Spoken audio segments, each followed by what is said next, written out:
bancos en América Latina y Estados Unidos. Bienvenidos a una nueva edición de CNN Dinero.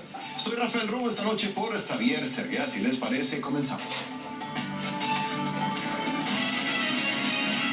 Las sanciones de la administración Trump a entes bancarias que hagan negocios con el régimen del cuestionado presidente Nicolás Maduro en Venezuela son una gran disrupción para bancos internacionales. ¿Cómo afectan estas sanciones tanto a bancos de diferentes países como al régimen de Maduro? Vamos a discutirlo inmediatamente con Patricia Hernández, miembro del Consejo Directivo de la Asociación de Bancos Internacionales de la Florida, la FIBA por sus siglas en inglés, quien nos acompaña en vivo desde nuestros estudios en Miami. Patricia, bienvenida, gracias por estar con nosotros aquí en CNN Dinero. Para empezar, déjame preguntarte, ¿qué tan interconectadas están las economías de Venezuela y Estados Unidos? ¿Y qué tan difícil es para un banco detectar fondos ligados a empresas sancionadas por el Departamento del Tesoro de los Estados Unidos? Se me ocurre, por ejemplo, empresas como la estatal venezolana PDVSA. ¿Se puede identificar de dónde viene el dinero? ¿Qué tal? ¿Cómo estás? Bienvenida. Muchas gracias, Rafael, y un placer estar aquí con ustedes. El concepto de las sanciones en realidad es un tema muy complicado. Los bancos estadounidenses, inclusive algunos internacionales, tienen que tener sistemas para detectar ese tipo de transacciones, ¿no? Lo que ocurre es que el gobierno de Maduro se ha puesto más...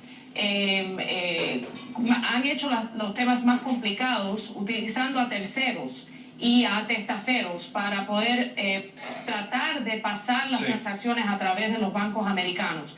Entonces eso siempre causa un poquito más de complicación porque tienen que detectar algo que ya es 2 o 3 niveles más allá de lo que es el cliente o el nombre de PDVSA. Entonces es un poquito más complicado y se pone más complicado todos los días. No es una situación normal, Patricia, definitivamente. En Estados Unidos, como tú bien sabes, existe el concepto en justicia penal de que ignorar una ley no es excusa para no cumplirla.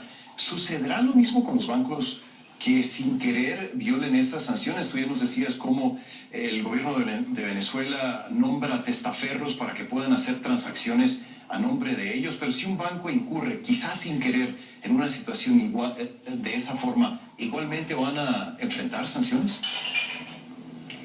Es posible, depende, porque el Departamento de Tesoro le requiere a los bancos tener un programa de cumplimiento de sanciones. Entonces, ese programa de cumplimiento tiene que tener suficiente ámbito para poder capturar ese tipo de transacciones. Si es una cosa que es imposible detectar, entonces no. O si lo hacen totalmente sin querer, pero no puede ser sin querer porque no estaban preparados para poder detectar ese tipo de transacción. Entonces, siempre es un poquito más complicado porque los bancos tienen que tener esas normativas en sus programas, ¿no? Sí, hay un riesgo bien grande, entonces eso significa... Bueno, la pregunta del millón, Patricia, quizás sea si realmente sirven o han servido de algo las sanciones. Es decir, ¿están logrando el cometido de asfixiar estas fuentes de financiamiento del chavismo o solamente les cierra una puerta y quizá el gobierno de Venezuela se va a otras fuentes de financiamiento con China, con Rusia, con otras partes del mundo, con Turquía quizá?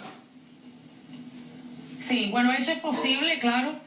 Pero esta administración de los Estados Unidos, del presidente Trump, se ha dado cuenta que las sanciones sí son efectivas, porque ellos se dan cuenta a dónde van los fondos después que cierran unas puertas, otras puertas ven que están entrando el dinero, ¿no? Entonces van cerrando las puertas. En realidad esta administración ha sido una de las más efectivas en usar escalación de las sanciones.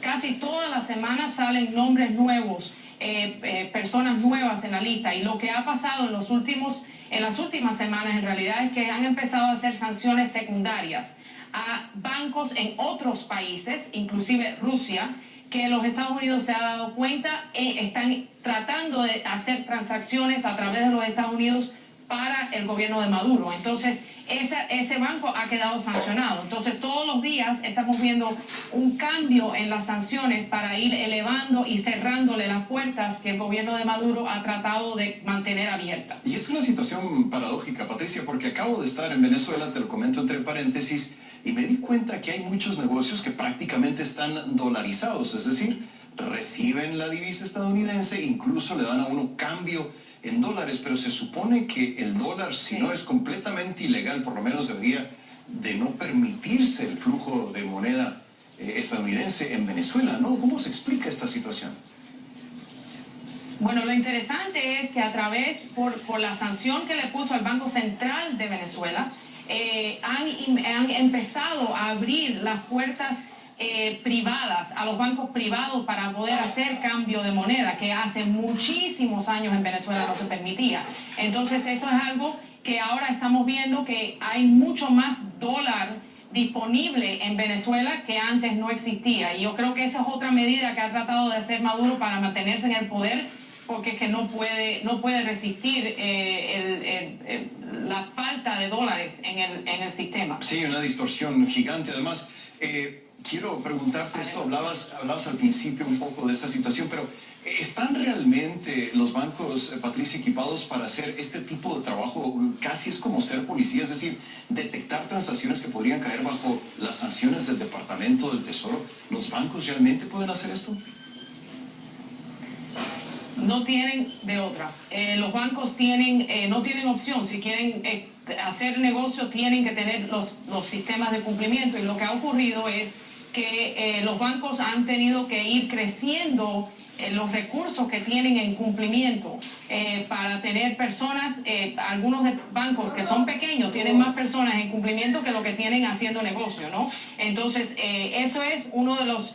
Por eso es que tienen que mirar a los clientes y determinar si el riesgo de un cliente en particular merece el negocio que está haciendo ese cliente, ¿no? Y si lo que se ve es que están tratando de eliminar el riesgo, cerrando cuentas y no tomando el riesgo de transacciones de alto riesgo que le puedan traer algún riesgo de una multa o alguna penalidad de los reguladores. Sí, o peor, definitivamente mucho riesgo en estas transacciones. Se nos acaba el tiempo, desafortunadamente. Gracias a Patricia Hernández, miembro del Consejo Directivo de la Asociación de Bancos Internacionales de Florida, nos acompañaba desde Miami. Gracias y hasta la próxima, Patricia. Y cuando regresemos a CNN Dinero, sobre aviso, no hay engaño. Trump anunció y cumplió su amenaza de aumentar del 10 al 25% los aranceles a productos importados de China.